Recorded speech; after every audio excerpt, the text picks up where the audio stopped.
Hello, beautiful people. Welcome to the BC podcast. My name is Beck. I am the host and creator. And today, we've had a bit of a spur of the moment podcast that we've wanted to do for a while. And I have my long dear friend, Samantha Barker here. Hello, Sam. Hey, thanks for having me. Oh, it's my pleasure. So, how long have we known each other? Ooh, we're 30 this year, so we've been known each other since we were like 14-ish. Oh, when did you come in year 8? No. At the end of year 8, Oh, but yeah, like right at the end. But I think we'll just scrap that, so it's like year 9 basically. Yeah. So yeah, what's that? Yeah, 14, 15. Long time. That's half a life. Yeah, Sam and I went to school together. Great. We've changed a lot since then. Fucking And yeah, swearing is welcome here. Yeah. I wouldn't be my authentic self if I couldn't swear. So. Yes. So I have asked Sam to come on here to share with you all her beautiful wisdom. And yeah, so Sam's a naturopath. Yeah. And I hit her up a lot. I'm like, oh, what's it, Sam? What do I do here? What do I need? And you specialize in women's health and fertility. Yeah, that's my passion. So. And the ladies. The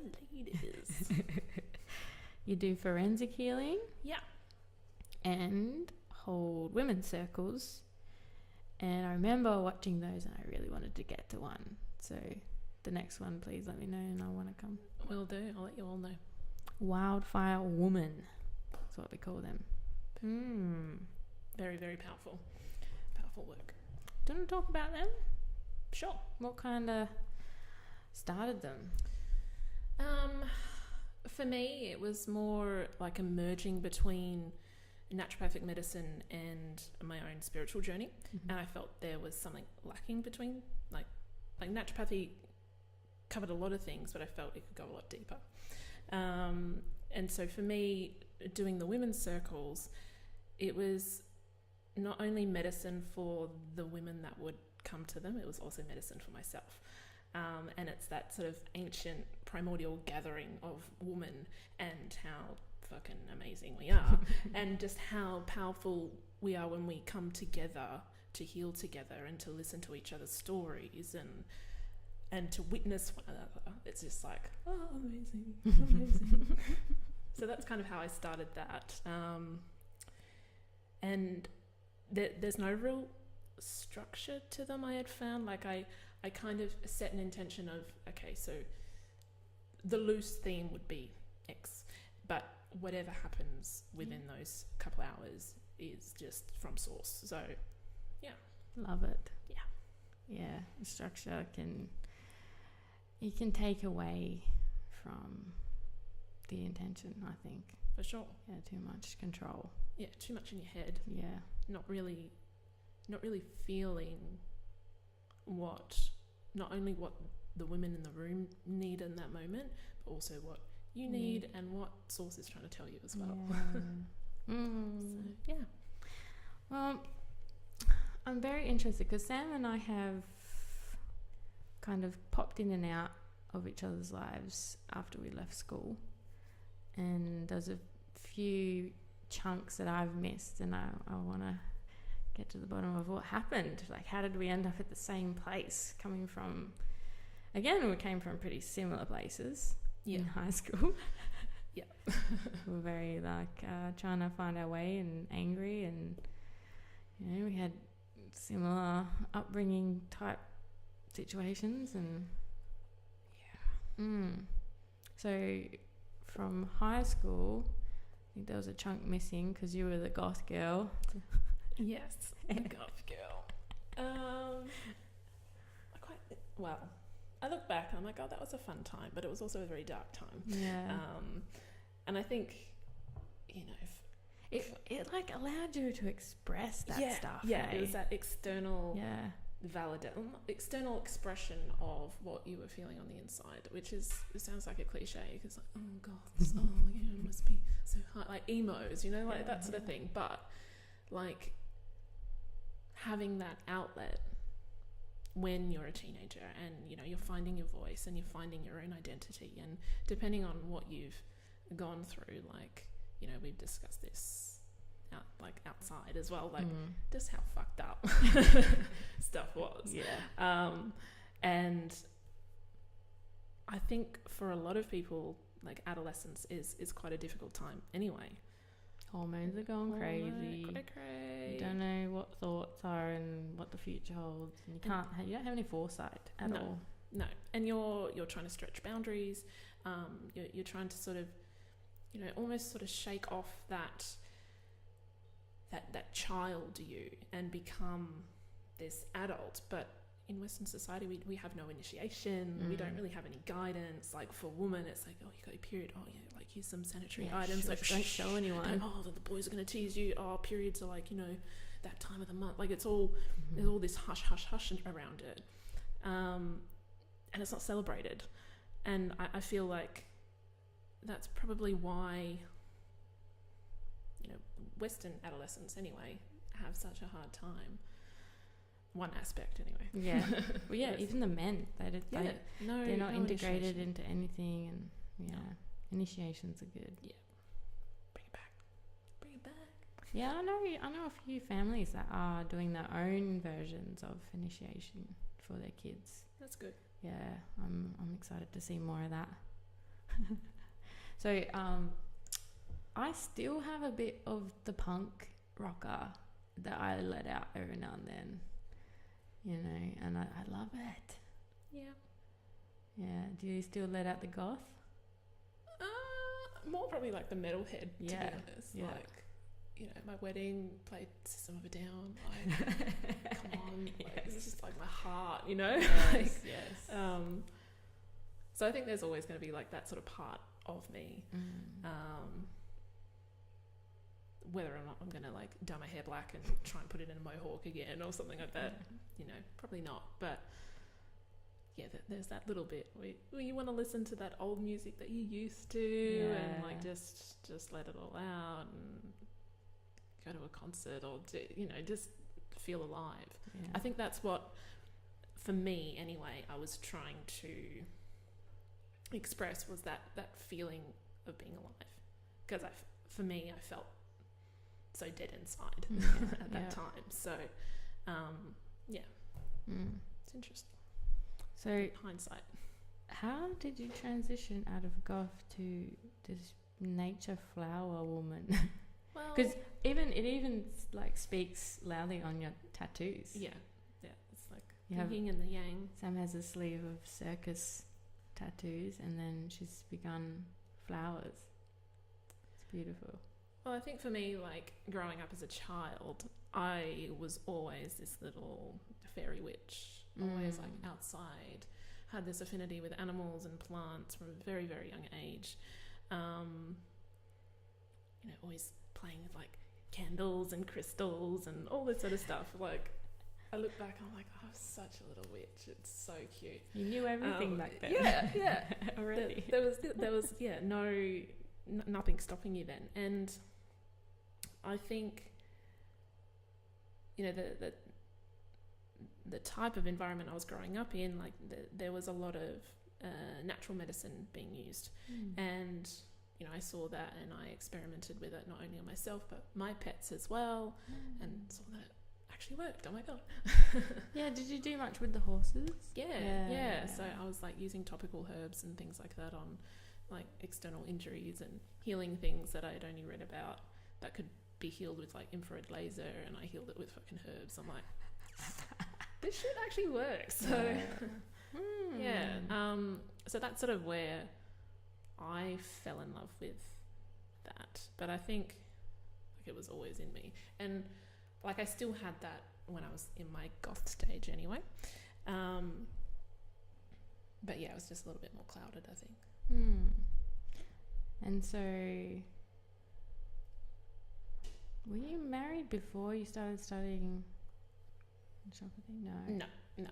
So I got together with my partner probably 6 months before I started studying. It was kind of like, I don't know, I was really adamant. I think we were talking about this before, how it's like, I don't need a man kind of thing. And then it comes out of nowhere. And I had been umming and ahhing about studying naturopathy for years. Like I remember when I was 16, I went to an open day at the local college. Yeah. I was like, this is so cool. This is what I want to do. And then, life got in the way and ended up working and traveling, and then I'd come back and, actually, I want to study that. And then again, life got in the way and went traveling again. And it wasn't until, how old was I? 23? And it was like, right, I'm ready. Like, this is what I want to study. Because I already had that innate knowledge, but I wanted to expand on it. I wanted to just immerse myself in it. And you always did well in school. You were in the top classes, and I was like, oh man, this bitch gonna fucking rein it in. She's gonna win everything if there's awards for it. I was so excited for you. I was like, she's gonna be top of the class. She's gonna know everything. She's gonna know her shit. I was rooting for you. Thank you. I felt it. A little cheer squad. Yeah. Where are we going with that? So it's like goth transition to natural remedies, and then shedding those. So as you were in your natural studies, did you begin your self-work and your self-healing then, or had you been doing it before? I think I'd always dabbled in it. Yeah. Put your little toe in kind of thing. Test the waters. Do something. Read a book about Rickie or something like that. What does that make me feel? Yeah. And I think it wasn't until, I don't know, the first time I went traveling by myself, it made me realize that leaving my home is not leaving my problems there. Yeah. Your stuff comes with you. And I remember... was this Europe or... Europe, yeah. And I remember being alone quite a lot because I was travelling by myself. So you meet people at hostels and stuff like that, but there's also quite a lot of solitude. And this is when you chopped all your hair off too, wasn't it? I chopped my hair off before then. Okay. So sort of last year in high school, all the hair came off. Right. But I kept it short for a number of years. Yep. Carefree lifestyle and all that. But what I found was actually, all my stuff is still here. Yeah. So what am I going to do? And I at that time I was journaling, and I hadn't really journaled before. I'd done a lot of art, but not written down my thoughts and feelings and stuff like that. So from there, every time I went traveling, I'd always keep a journal. Whether or not I'd keep the journal writing up when I got home is another thing. But yeah, I knew that when I was away and my thoughts would get to me, that I would need some sort of outlet. So that's kind of where my dabbling in self-care kind of started. We weren't really taught this. No. Definitely not fucking taught this. Any amount of this, really. I think some schools are bringing in meditation and mindfulness, but that's as far as it's getting for now that I've heard. When did you start diving deeper? Probably when I started dating my partner. Yeah. I felt like my life was going pretty good. Like I was a workaholic. Like this is before naturopathy and things like that. Working lots, partying lots, doing lots of burlesque and things like that. Like I didn't really have any time to just sit in my own shit. Yeah. It was just too busy. No time. Got to keep next thing. And it wasn't until you were seen by another person in that sort of intimate situation that you start to unravel. like you thought you had your shit together, but someone is mirroring your own behavior and like pushing those buttons to really stretch you. And it wasn't until I was with him that shit started happening, I guess. Like I really felt like I needed to look at a few things. Yeah. Like, oh, there's some stuff coming up that's not fair on them. Or just like things I'd never really noticed about myself. Oh, yes.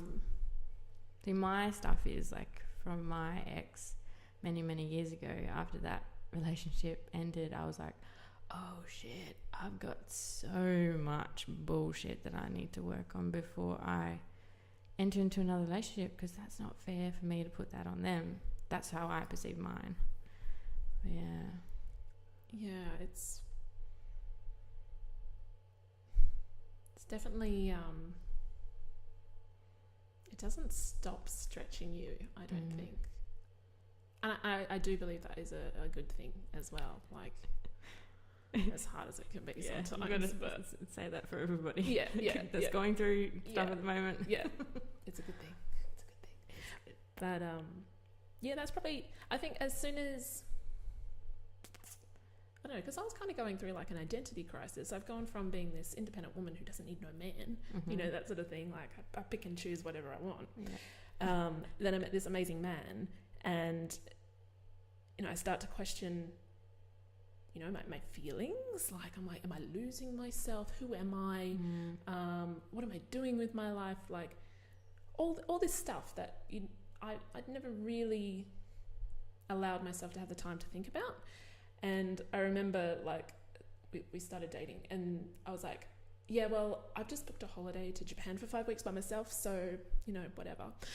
Like it was really like me trying to still assert that independent, that dominance, like you can't I don't control need me. you, do what I want, like if you're there, cool, if you're not, whatever.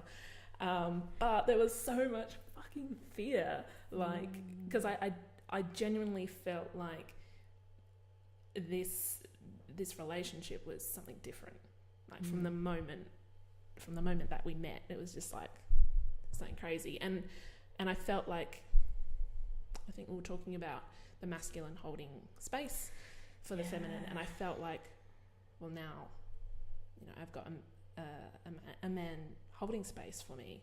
I really need to step up.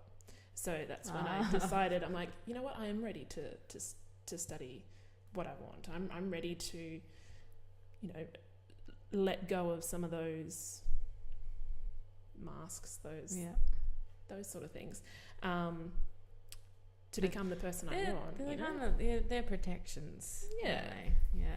I don't need no one, so you can't hurt me. Yeah.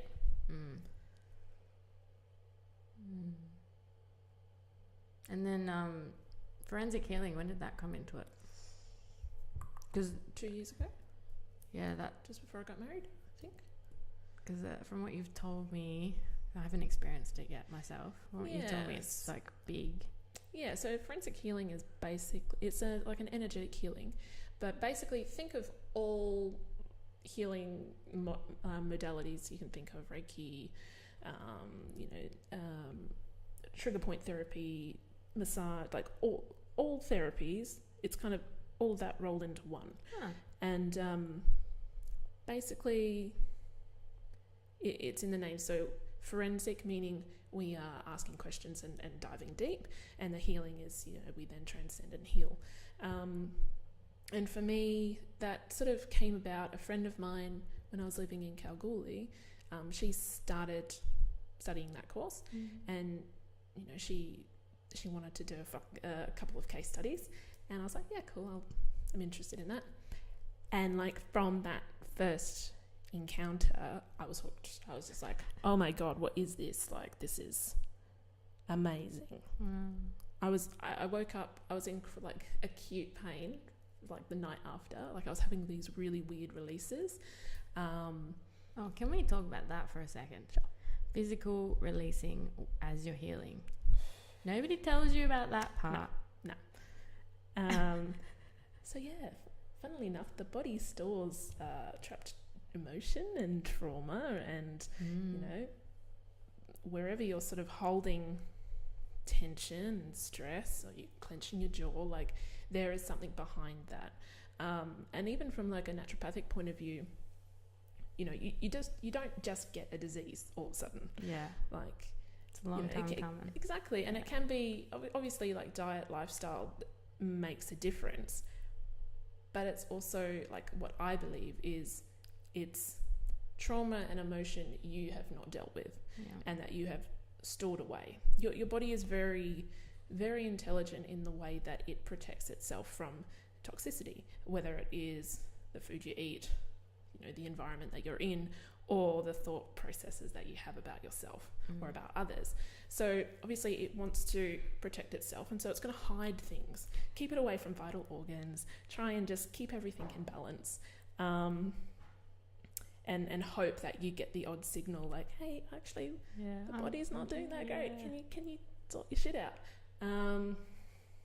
And what I believe is a lot of people tend to ignore those little signs and symptoms, like, and just ignore, like completely disconnected. And it's not until, you know, it's really loud, like, you know, you have a fucking car accident, or you're diagnosed with a terminal illness or something like that. And it's like, you know, your body has been, it's not just screaming at you now, it's been screaming at you for many, many years. Which a lot of people don't understand. No. I remember one of the biggest ones I've had was I had a kinesiology session, and a week later I was just walking at work and felt a weird flick in my leg, and I was like, oh, I thought I just hit my leg with my boot on my other foot. And then I was walking, I'm like, no, this doesn't feel right. I like bent over, lifted up my pant leg, and holy shit, there's a fucking vein bulging out of my leg. Oh my God. And I was like, what the fuck? Oh shit. I jumped in the car and drove myself down to the boss. And I'm like, a vein's burst in my leg. Like, what the fuck? And by the time I got down there, maybe it was 5-minute drive, the vein had like gone back into the skin and already started bruising up. And then they took me straight to the hospital and had to be checked out for deep vein thrombosis and all that, and all was good. They didn't find anything, thank fuck. And I often flick through Louise Hay's You Can Heal Your Body. Yep. And I looked up everything, and it was all the shit we worked on in the session with Tess. And I was like, what the fuck? I'm like, far out. So it was right side of body, so masculine. We worked on father stuff, and we worked on work stuff, because work was stressing me out. And I happened at work.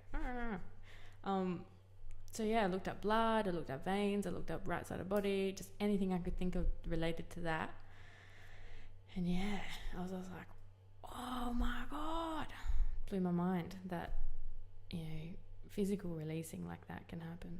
And yeah, back to forensic healing, you had a lot of pain. Yeah, well, just to sort of go back on that physical release, I was actually talking to a couple of girls this morning at the beach about for the life of me I can't remember the actual the name of the healing modality, but basically it's like trauma release, like through the body. Bowen, maybe? No, not Bowen. No, it's like I'm gonna have to get back to you on that one. But basically, like in the wild, if you look at animals and they've experienced a real stressful situation, you know, they might have almost been killed, they might have been hit by a car, whatever, something really stressful and traumatic, they sort of involuntarily like shake, they start to shake. And what they're doing is they're shaking all that trauma out of their physical body so it doesn't like lock in. But as humans, we don't do that anymore. And so what this healing modality does is like you sort of initiate that involuntary shaking, and by doing so you're releasing trauma and releasing pain in the body, and it feels amazing. And it's just sort of come on my radar again after 5 years. Funny you say that, because Erin mentioned that in the last podcast. I can't remember what she said it was called either. it's coming up. There's something in that. Yeah, Definitely. I'm going to have to look into that more now too. Twice. But yeah, forensic healing pain. Yeah. So you coming woke up having all this pain. Yeah, so the healing that we were doing, we were focusing on, I had like chronic back pain, and the whole sort of intention for that healing was to release that pain. And after I sort of left the session, it was not too bad. Like it was probably a 2 out of 10 compared to 8 out of 10 that it was at the beginning. And because my friend was still learning, she didn't really know that stuff like that could happen. And either did I. Like we had both done energy work, different energy work, and never really had results like that. So I went to bed that night and I woke up in excruciating pain to the point where I was like, fuck, I think I need to go to the hospital. Like, I think I'm going to die. Like, and it wasn't just the pain. My heart rate went through the roof. I was like really struggling to breathe. And I'm like, oh, wow. What is going on? But I was like, no, you just had the healing. Like something in me was like, no, you're cool. You're all right. Just breathe. So I was like, okay, but I can't. And I'm like, this pain is really fucking awful. But then like after a few minutes, like it just released. And then like my back pain was gone. Did you feel like you surrendered to it? Well, I think it got to the pain got so bad that there was nothing else you could do. Yeah. Like you just had to just to be there with you it. just had to go in and let go. Because the more that I held on, the more that the pain held on. Yeah. But yeah, that was like a full physical release. Thankfully, I haven't really had too many more like that with forensic healing. A lot of emotional releases. Yeah. And even during my studies with it, I've seen a lot of people have the physical releases, like full-on convulsing on tables. And it's a pretty intense healing modality. But for me, it was like the catalyst. Like it kind of projected me well and truly into my healing journey. Like from what I had done through naturopathy and dabbling in healing modalities here and there with other practitioners, I felt like I'd only got so far. But then once I was working with the forensic healing, and when you're learning forensic healing, you do like a 7-day live, so you're in class 7 days back-to-back healing with like 20 people. Whoa. So it's like it's fast-tracked and it's pretty intense. Like you feel amazing, sometimes tired, depending on what the healings were, but like there's really no hiding from your own shit. Your body doesn't lie. So it works. The way that you gather information is you use a similar technique to kinesiology, where you use a muscle testing. And so you're basically you're going through all these questions and you're finding out the source of whatever that person has come in for, and releasing it through various different pathways. I want to study that. It's pretty amazing. And it goes into like lots of woo-woo stuff as well. We like woo-woo here. Yeah. But yeah, balance with the woo-woo. Yeah. Yeah, so that sort of happened, and that's where I, a little bit of a segue, that's where I had my first vision for going to the jungle. Yeah. 18 months before I committed. Wow. Yeah. But I didn't realise it was a jungle. I thought I was going to Africa.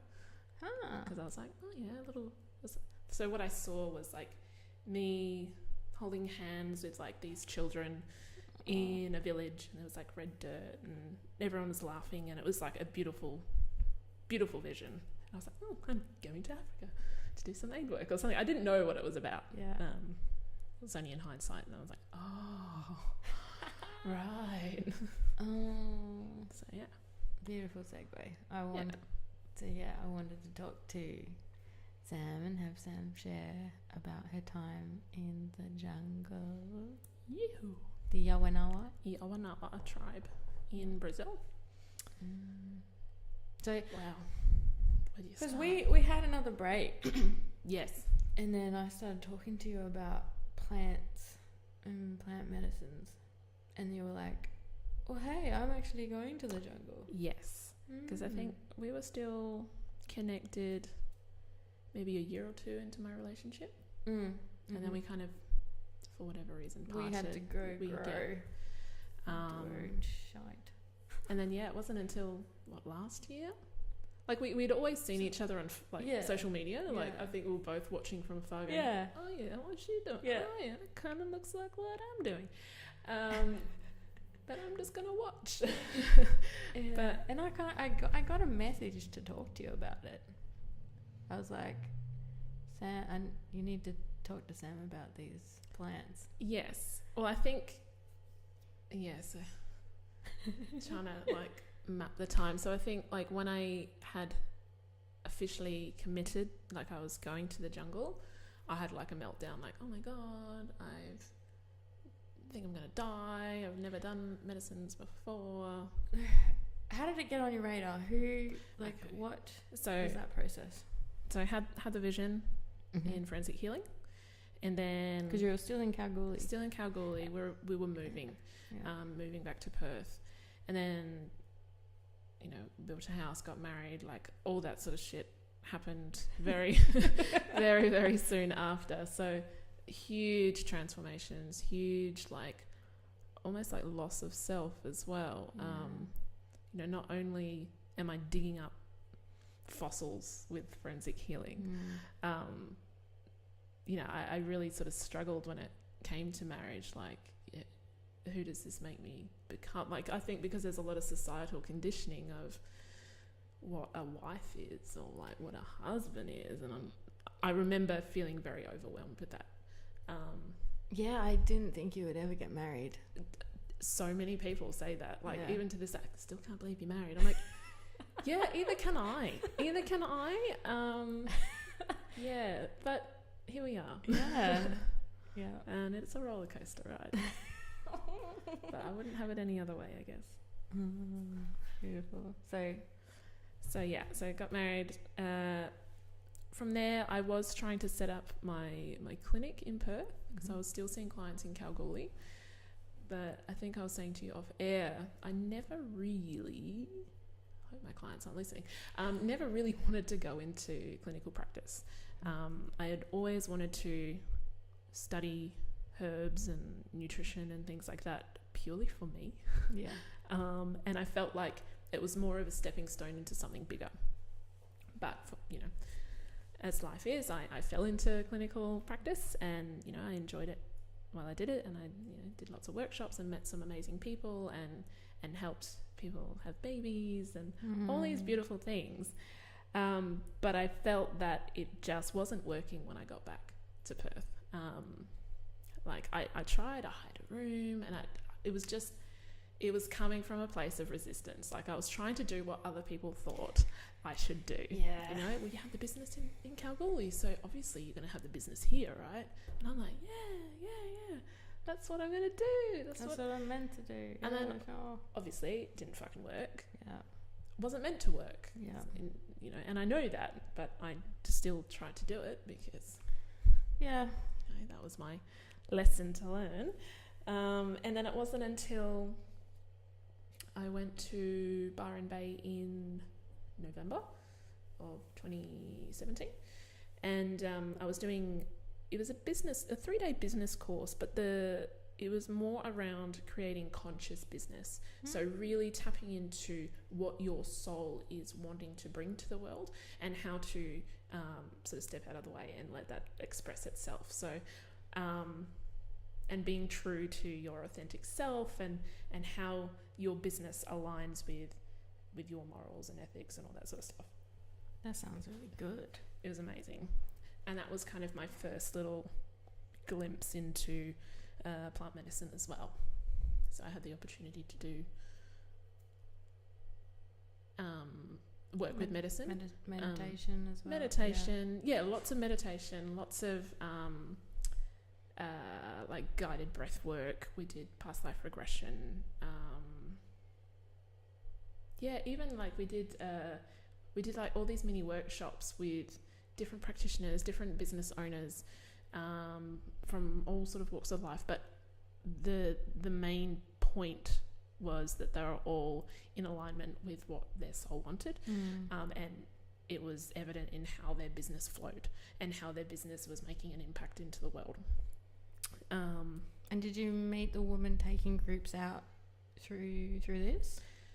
Kind of. So the woman that was hosting that particular 3-day workshop turns out to know the girl that I actually went to the jungle with. Beautiful. Yeah, which I didn't meet until like 3 months after.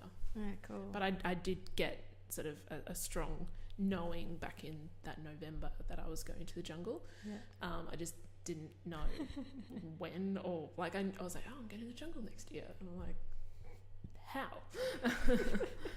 But yeah, and then it kind of all just fell into place. Like you meet someone, and you know they know someone, and you just can't make this shit up. Like you know, like and then you pop back into the scene, and it was just like perfect. Yeah. And then off I went. Hey, tell me how it was, because we've spoken bits and pieces now. How long's it been since you've been back? Got back last August. Okay. So it's been a while. Yeah. 8 months. 8 months. That's a good integrating period. Fuck, I needed it. Yeah. I think I still need it sometimes. It sounds hectic, because you were doing Cambo as well there, weren't you? Yeah. So doing Cambo, Ayahuasca, Hape, and Sananga, whilst being on diet as well. Yeah. So yeah, pretty. What kind of diet?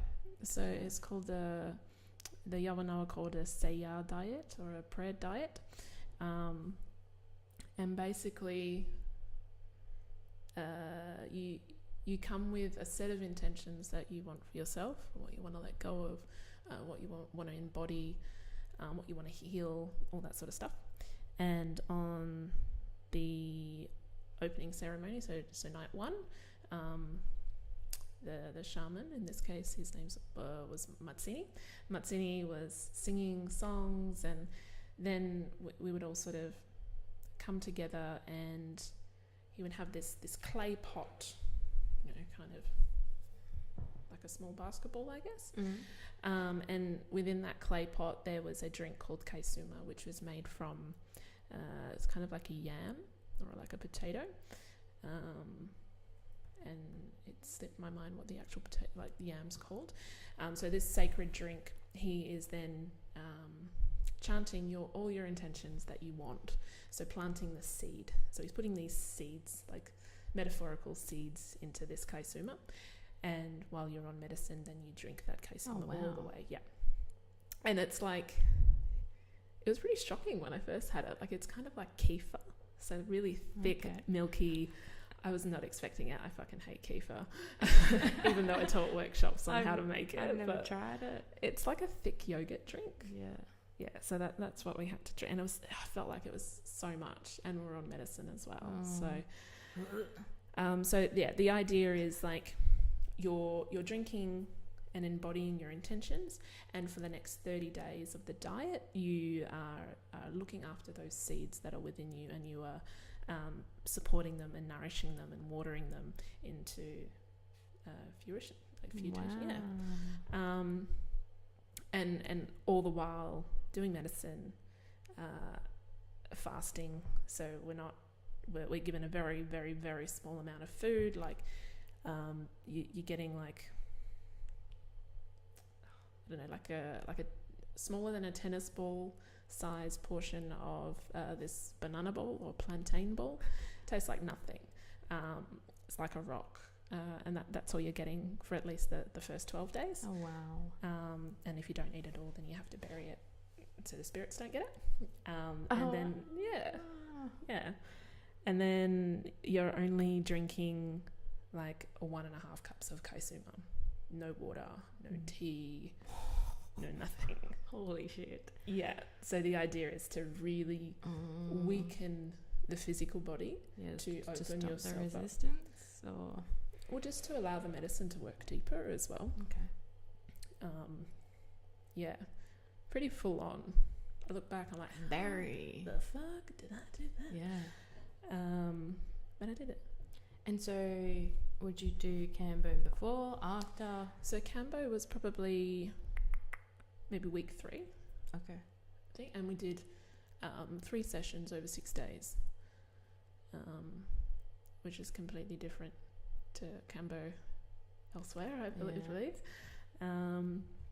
And how many ayahuasca ceremonies did you sit? I think it was about 10. Wow. 10 over 30 days. Yeah, so it was kind of like every other day. Oh man. Yeah. Holy crap.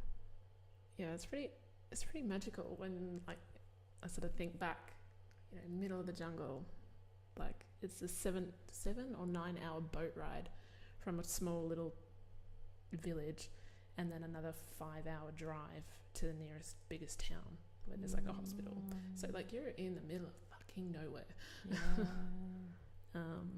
How many people came with you? So there was 10 doing the diet, and we also had the facilitator, the translator, and photographer, videographer. So yeah. And I know you won't be able to remember everything, but what are the takeaways that you had from the whole experience? And feel free to talk for a while. Takeaway from the experience. Oh my god. So like you would have learnt about yourself, you would have learnt about nature, you would and your relationships with others, and God, that was a big lesson, still is. I think for me, like a big part was allowing myself to surrender and to you're not in control. You have no control when you're in the jungle. Like you're on jungle time. What happens. And that was very evident from the beginning, even before I was in the jungle. I missed flights. Didn't think I was going to get there in time. Then when we were on the boats to the village, like we hit these massive branches in the river. I thought we were going to it could have been really fucking bad. Like these branches have come through the boat and could have hit people, like impaled people. And it happened 3 times in the same day on the boat that I was on. And the first time you kind of shake it off, shake it off. Second time I was like, fuck this shit, I'm going to die. I'm going to be that stat, crazy white girl goes to the jungle and dies. That's what I thought, that's what I was thinking. The newspaper headlines is, my mum told me, so yeah, there was a lot of surrendering and allowing to just whatever will be. And I remember that first ceremony after we drank the kaisuma as well. Like I had all these visions, and I had this vision of my boat being hit again with this fucking tree. But as soon as I could see it coming, and I could feel myself going, I'm gonna die. Yeah. But then something in me was like, no, just let go. And as soon as it kind of got to my face, it turned into this beautiful blossom. Oh my gosh. I was like, part of me was like, thank fuck. But it was just look at the beauty. If you look at the beauty that comes from letting go. So that was a big one. I realized, which I'm still learning, how my self-worth, my interpretation of my worth to the outside world, and how that affects every aspect of my life. Yeah. Not only, my business, but, my marriage and my relationship with my parents, and just, how you show up in the world. So it's definitely going through a few death and rebirths when I was in the jungle with that. What else did I learn? God. It's like, what? I think it's more easier to list what I didn't learn. I really felt a sense of coming home when I was in the jungle. Like the first probably week, you know, you kind of got that feel like, oh fuck, I'm in the middle of the jungle. Like where our shuhu, or our like little camp was, it was about 15-minute walk from the main village. So you're in the middle of the jungle basically. And we would have to walk, you know, if we had ceremony in the main village, then we'd have to walk there and walk back. You know, if we wanted to have a bath, we'd have to walk down to the river, which was like a short walk, but still, again, through the jungle. And anything can happen. Anything can happen, you know, like the jungle is cray. So there was a lot of fear around, you know, what's on the ground, what's going to bite that? Is there a fucking jaguar? Like, you would have been on edge. Yeah, like, and also like, you know, when the sun goes down, all the weird and wacky bugs that come out, I'm like petrified of bugs, which, you know, I learnt to live with. You have to. And the whole fact of like purging both ends, like in the jungle. In the jungle. Really coming into your body and being comfortable with it. Yeah. And what it can do. And being seen. Yeah. You know, like there's no real hiding. And what I found with the Yawanawa is there is no shame. Everything is a celebration in life. Even tragedy, like there's always like that silver lining. And wasn't there a death there while you were there? Yeah, so about day 10, day 11, we were actually meant to sit in ceremony that night, and we got word that one of the young Yawanawa girls who was pregnant, she went to one of the main cities, Tarawaka, to have a baby, because that's what the Yawanawa do. They sort of, when the missionaries came, they all said, you should have babies in hospitals and not on the land. So that's what they do. They travel by boat, and they sort of waited out in the hospital until they have their baby. But unfortunately, for this young woman, she hemorrhaged, and the hospital didn't have any blood. And so she bled to death, and her infant died also. So it was a huge, huge tragedy in the village. And it's very uncommon for young people to die in the Yawanawa.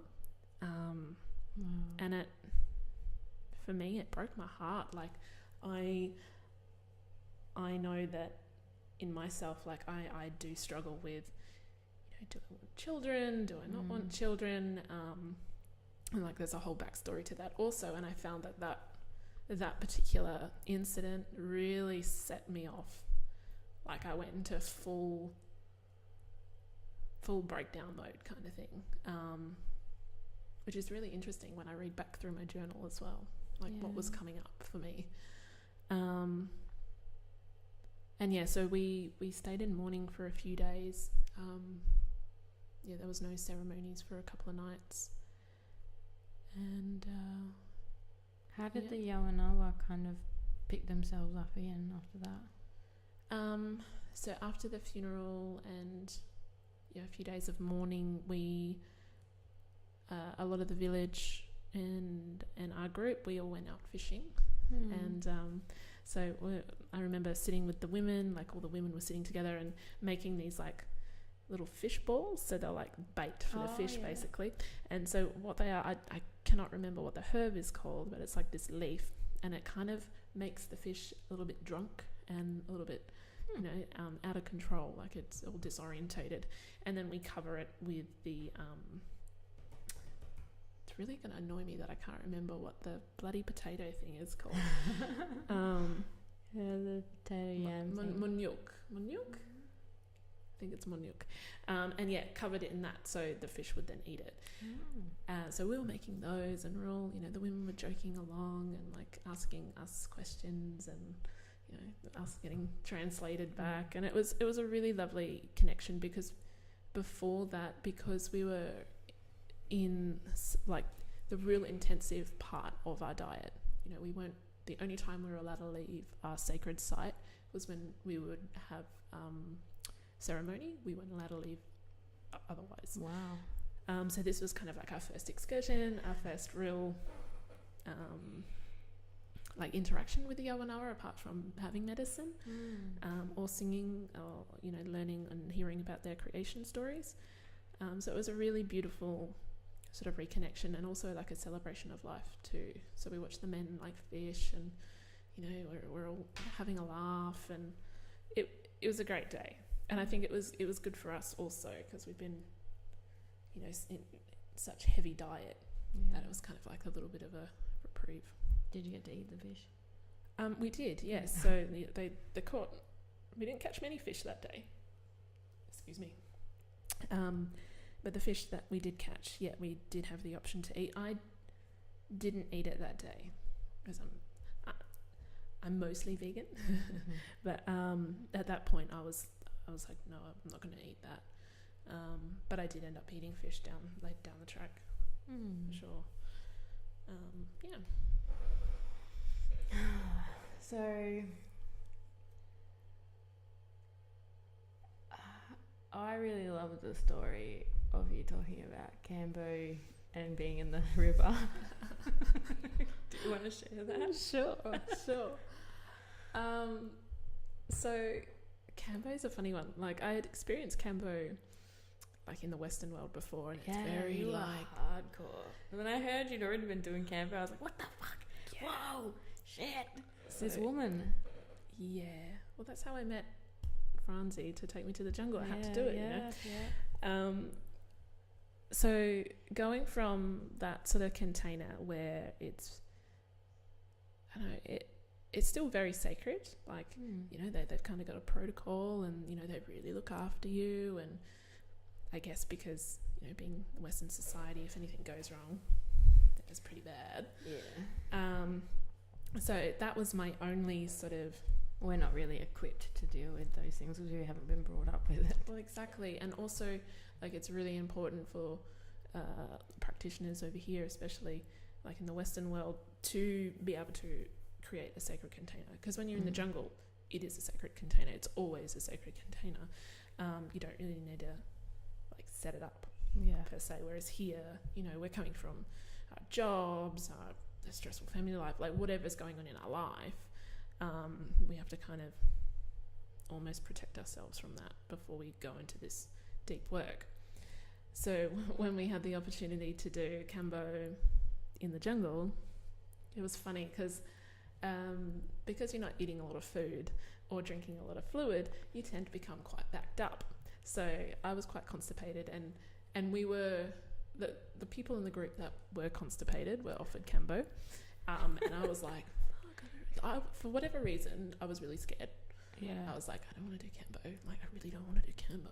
Like, I don't know what it was. I was just like, I really don't want to do Cambo. So I was like, I don't know. I almost willed myself to like have a bowel motion. I was like, I'm sweet. I don't need Cambo anymore. And then like 2 days later, we all did Cambo anyway. So there was no escaping. But the difference between the two is we would wake up at like, I think it was, I'm going to say 6 a.m. We didn't have clocks there. You wake up when the sun's up. And, the Yawanawa boys would bring this massive fucking water dispenser bottle full of kaisuma. So we're not even drinking water. We're drinking 2 liters of kaisuma. It was watered down, so it was a bit easier. But fuck me, I was like, really? Just want some water. So yeah, we're all... And for people that don't know, you have to fast until just before Cambo, and then you drink 2 liters of normally water. Yeah, normally water. But the Yawanawas have kaisuma because they're hardcore. And so wake up first thing in the morning, down on the riverbank, drinking kaisuma, trying to get this stuff down. And then... you get your points on, and away you go. Like your spew bucket is the river, your toilet is the river, and if you're lucky, like me, you'll need both at the same time. I think that was like the third day, and I was oh man, I was willing my body. I'm like, please, I will spew more. Please don't make me shit in the river in front of everyone. And my body's like, no, you need to shit in the river. I'm like, oh god, it's embarrassing. Everyone's looking, but you know, that's gone now. I can now shit in rivers. Yeah, and you weren't the only one. No, I wasn't the first, and I wasn't the only one. So no record breaking there. But it was hilarious because as soon as like the points were on and we're all going bright red and we're all starting to feel like we're gonna die, as soon as someone starts like vomiting, the Yawanawa boys are like, yoo-hoo! Like it's a big celebration. Like they're egging you on, like, you know, you can do this. This is great. Like you know, keep getting it up, kind of thing. Which, you know, brings a lot of lightheartedness and joy to the horrificness. Yeah, that can be. So for those of you that have done Cambo, like when you're in it, you feel like shit, but then you feel amazing after. So to have that sort of, you know, that posse behind you to keep you going. And one more little detail. Mm-hmm. What was in the river with you? Oh, little bitey fish. Little bitey fish. Fucking little assholes. If that wasn't enough. Yeah, if that wasn't enough. So they would like, every time you go and bathe, like they'd come and like, they're kind of like the fish that you get at like when you go to Bali or something, that eat all the dead sucker. skin. Which I don't like, by by they freak me the fuck out. So you can imagine if you're like trying to bathe in the river and they're like nibbling your ass. Not very pleasant. So but they like to eat vomit apparently. Like, I did see that, and I don't know what they did with my shit down the river, but that's for them to enjoy. I love this stuff. So yeah, it was actually, it was perfect, and it was a lot of fun. See, that in itself, like all these times that you're out of your comfort zone, oh mate, it just strengthens you and propels you. Like, oh my god, I just did that. I never thought I could do that. I just did that. Oh my god, who am I? I'm learning who I am. Yeah. It's like before when I committed to going to the jungle, but I wasn't in the jungle yet. I was going through it was like a death of myself, basically. Like I can usually see my future, if that makes sense. Like I have an understanding of what my path is. Mm-hmm. But every time I thought of, you know, I could see myself in the jungle, I could not see myself after the jungle. Like, and I was like, fuck, am I actually going to die? Yeah, like, I remember we were talking about the end? Like, I cannot see. And I'm like, I'm just going to trust that, you know, spirit has my back, you know. Like, but at the time when it was like this constant, because I'd have people ask, oh, so what are you going to do when you get back from the jungle? And I'm like, I don't know. I'm like, I don't even know if I'm coming back. Like, I don't know. I don't know. And I think that's where like those lessons of surrender and just allow and not get caught up in trying to control everything really started. And even now, like, I don't know what I'm doing. Yeah. Do we really know what we're doing, kind of thing? I've been kind of trying to I've been telling myself, and I've been telling other people that are like, you know, coming to me and they're like, I don't know what the fuck I'm doing. I'm like, it's okay. You just gotta stay one step ahead of everybody else who's coming to see you for help. Yeah. You know, because like I'm surrounded by beautiful people that are trying to step up for other people, and yet we've all got our own bullshit going on, and it's fucking crazy, especially right now. Like, just the amount of pain that's coming out of me. This enormous shedding that's happening. Like today, being with you now I feel pretty good. But when you rocked up, we were both like, could barely open our eyes. We're like, we've been beat the fuck up.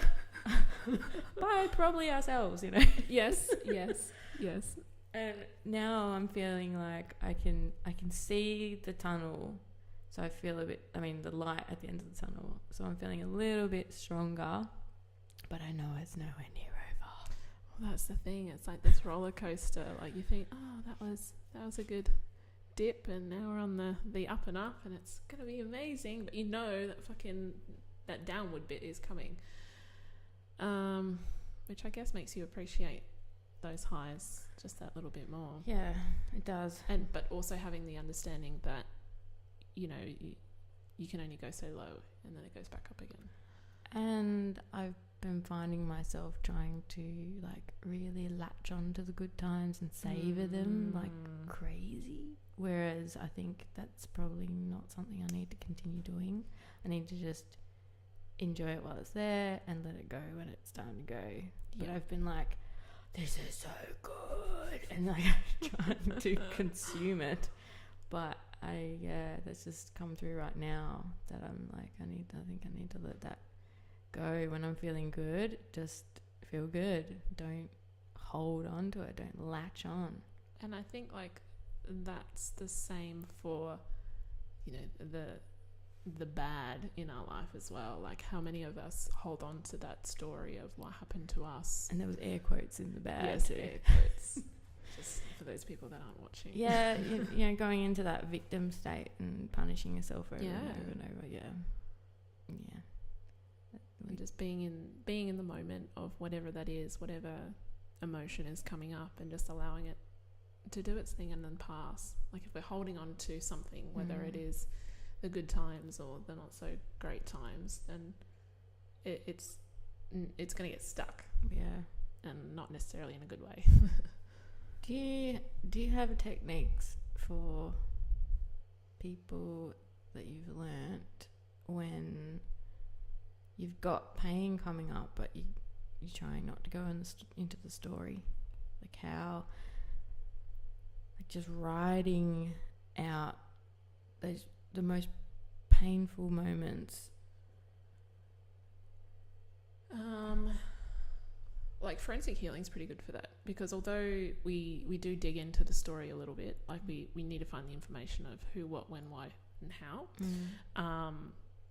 But from there, like once we've gathered that information, we go straight into the healing, and then we move that out into the never, and bring other bits of yourself back in.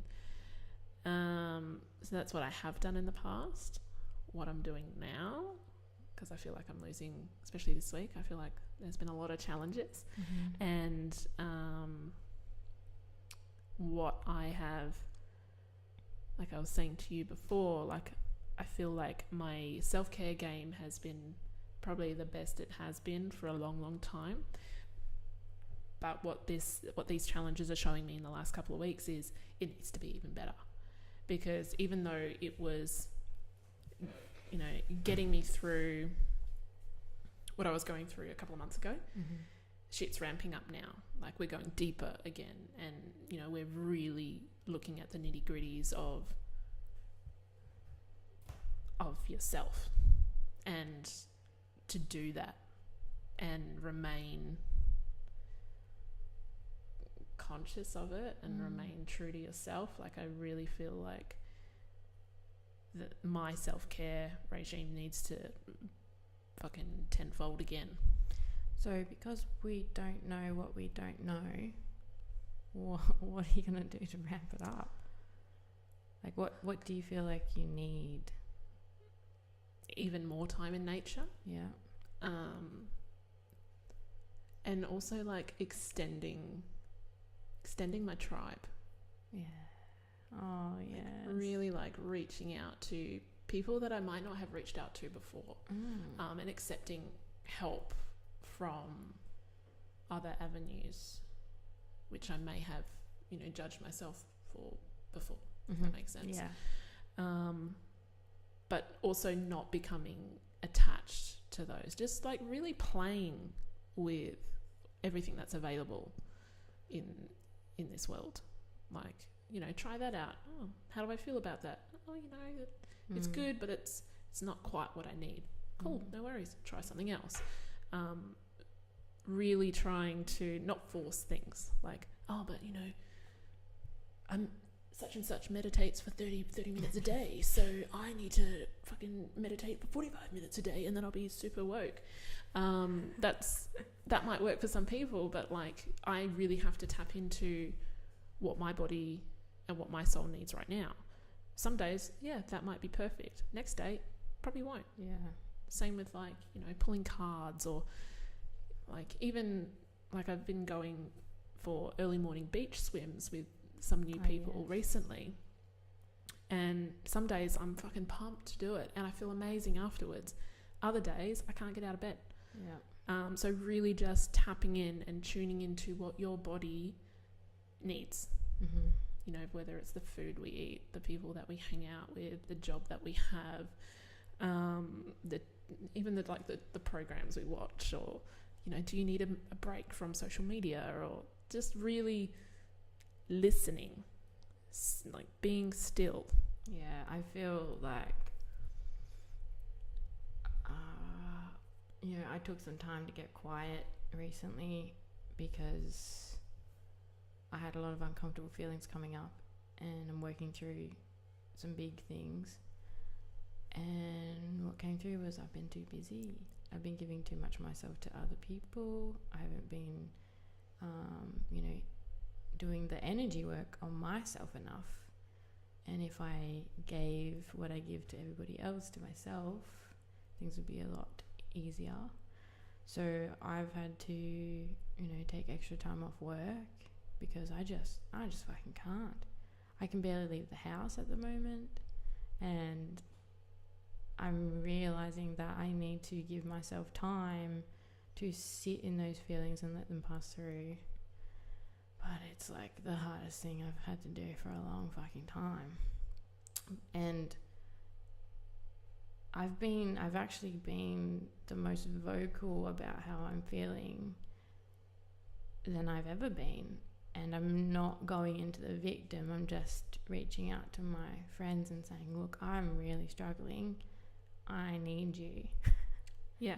And they're fucking coming. They're coming in like waves, and I feel really, really supported, especially by the men, which I've never really been able to have beautiful male friends before.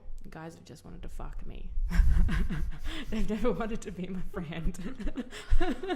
So having male friends is now teaching me what that masculine energy is. And holy shit, it's fucking beautiful. Just to be able to like cry into a man's arms and him just hold you without an agenda and feeling safe being there, that is so healing for me, especially because I'm healing the male stuff that I've got to heal.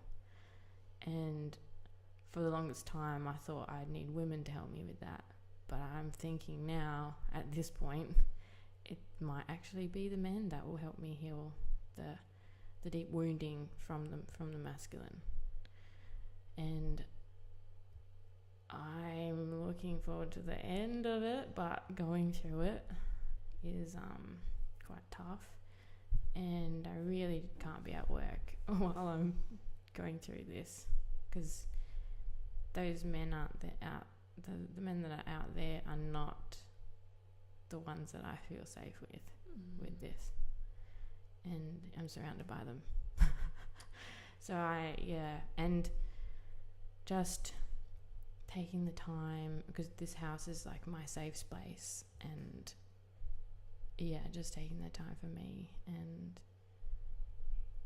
still like I'm still able to, if someone needs me for whatever reason, I can still be there for them. I feel fucking broken but so fucking strong. Yeah, you're saying I loved that. I'm like, that's so me right now. Yeah, and so many people are feeling really out of whack at the moment, and I love that. And you invited me to one of these swims, and I know it'd be good for me, but especially the photo you showed me, being around that many people right now wouldn't be good for me. Yeah, it's usually not that big. It was quite overwhelming for me too. I'm like, who the fuck are all these people? I'm like, I just want my little posse. Little introvert in me. But yeah, I think that's amazing that you can go and do that. Well, it was one of those things where I was like, right, like, you know, I'm getting so caught up in these bullshit stories of mine. I'm just like on a rat wheel, you know, like just going around and around doing the same shit. I really need to step outside of my own comfort zone and try new things. Like, I thought I was quite, you know, spontaneous and did cool shit sometimes. But it wasn't until I was like reflecting, I'm like, oh, actually, you know, since I've been back from the jungle, I really let that stuff go because I was so preoccupied with sort of the aftermath of that. And trying to find work and find your spot again in society. And like, I was working a job that I did not enjoy whatsoever, and that was, I felt for me, that was like siphoning a lot of that energy. So there was quite a lot of unhappiness in my life at that point. So thankfully that's gone, and I feel like, you know, I can now do more stuff for myself.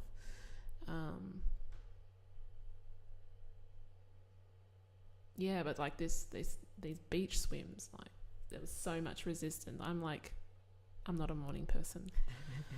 Me neither. I love my sleep, and for me to get to the beach at 5:15 in the morning, I'd have to leave my home at about 4:30. So it means I have to wake up about 4:15. I think the first time I said I would go, I bailed like that morning. So I was like, no, fuck this shit. Who the fuck gets up this early? Like, it's still dark. Like, what the fuck? Yeah, I get up that early people. for work. But yeah, and then I started going and, you know, meeting new people. And how many have you done now? I've probably gone maybe 8 times. Oh, wow. Yeah. And like, you feel so amazing. I still struggle to wake up in the morning. Don't tell people like what kind of happens. Yeah, so who runs it. So I sort of, funny story. It's like, you know, another reconnection story, like with me and you. But this was with a friend of mine, Rickie. I went to primary school with him, and again, just sort of like watching from afar, noticing that he might have been on a similar path to me. Like, I'd noticed huge transformations with him, and I sort of messaged him out of the blue one day. I'm like, so are you on the path? And he was like, funny you should say that because I was going to message you. I'm like, okay. And so that was kind of that. And then from there, I noticed that, you know, he was posting all these photos of these group of people at the beach at sunrise. And after a couple of weeks, I'm like, I got to know what you're doing. Like, what is this? Like, and so he was telling me about it, and he was like, yeah, you should come along. And I'm like, oh yeah, that's a good idea. I might actually do that. But yeah, it took me about 2 weeks after I said, yeah, I'll do that, to actually go.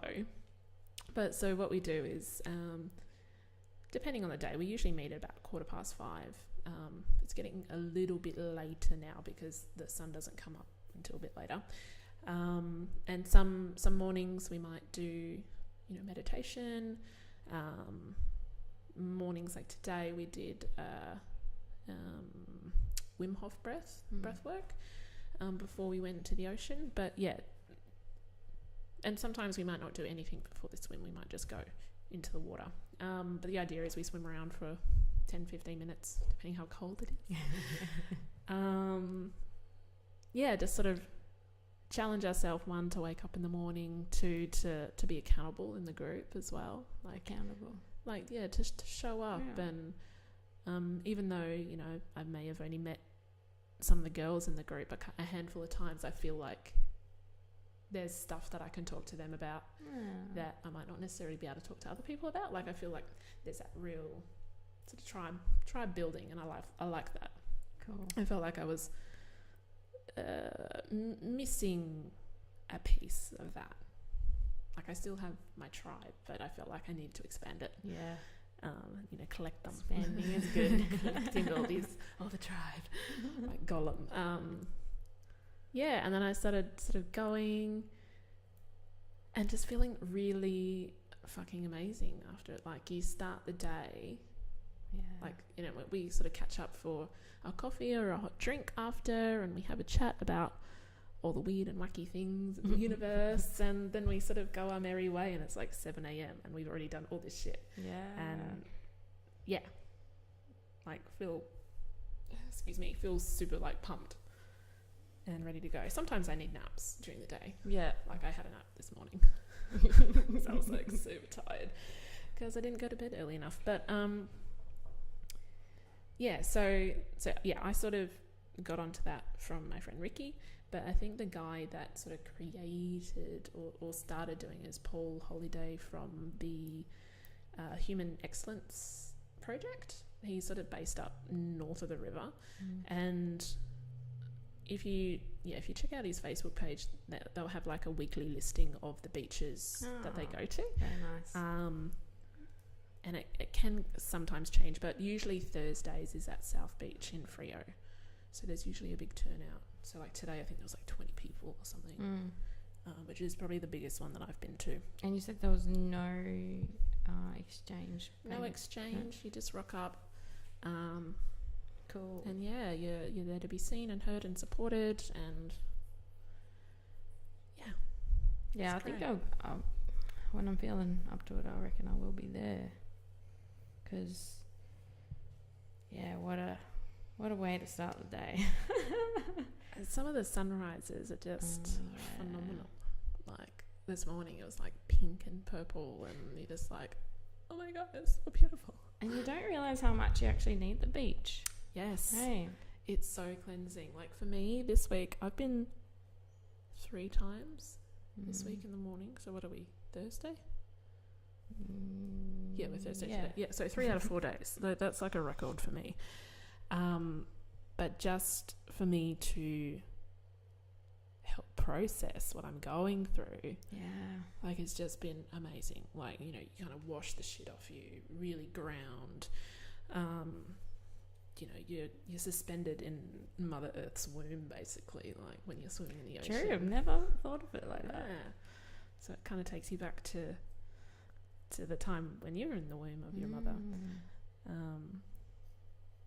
And then, to really start the day off with meaningful conversation. Afterwards. Like, all this bullshit talk. This real talk. Yeah, we want real talk. So it's been quite refreshing. I love it. So we were talking before, and I was thinking, like, when are you going back to the jungle? And it's always we've always got to wait for that calling, don't we? Yes, for sure. Like the girl that took our group is going back again in August. And at the beginning of the year, I did feel the call. Like I felt the call was very strong, but then that call's gone again. Like there's so many callings this year. I'm just like, fuck. Like I had the call to like work with Cambo, and I'm like, I got the message like you need to do the facilitators course, and I'm like, okay, that's what I'll do. And then all of a sudden I had that changed again. Yeah, I'm just I had like that a few weeks ago. So and then I think what those are like little seeds that are being planted, and we're feeling them as they're going in. Yeah, the implantation process. Those little pangs. Because I feel like I could do the Cambo thing. I need to do a few more Cambos of my own first to really understand what the medicine can do. But I do feel a slight. I felt a major calling before. But I feel a slight calling now still. Like I want to have access to it so I can do it when I need. Yeah. Okay. Yeah. More so right now. Like. Cambo on. I need one of my friends to be a Cambo practitioner that will just do an exchange for me or something. Yeah. Who knows? We might study together. We might. Who knows? Well, I know that you have to leave soon. But what are you feeling? Do you feel like this is the end, or do you want to keep chatting for a bit more? It's 4:30 now. Fuck, that went quick. It's a time warp in here, and I feel like we've only just scraped the surface on all these topics.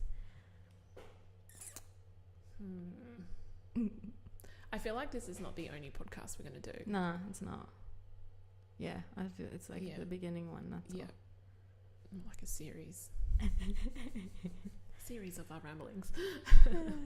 And what we're learning. For people that feel like you are somebody that they want to be around, work with, I'll attach all your contactable information. And you're planning on doing some workshops soon. Oh, hang on. Oh, Mercury. Yeah. Hello. Sorry, guys. I'm blaming it on the Mercury retrograde because, this hasn't happened before. It's happened twice now. I'll take that as a sign that we should end the podcast. I think so. Cool. Well, thank you so freaking much. Thank you for having me. We've spoken about this for, I think, ever since you decided to do the podcast, and it just hasn't lined up. Yeah. And spare of the moment. We had to do it spare of the moment. That's what. That's no our rules. lesson. Yeah. No rules. Don't control anything. Podcast on. Yeah, it's been awesome, and I've learnt even more about you now. Thank you. I've learned more about you and how amazing you are, and your beautiful podcast. Thank you for having me. Thanks for listening, guys. If you're enjoying what I'm putting out, please subscribe, give it a rate and review, and that would really help. Enjoy. Happy listening. So much love. Bye.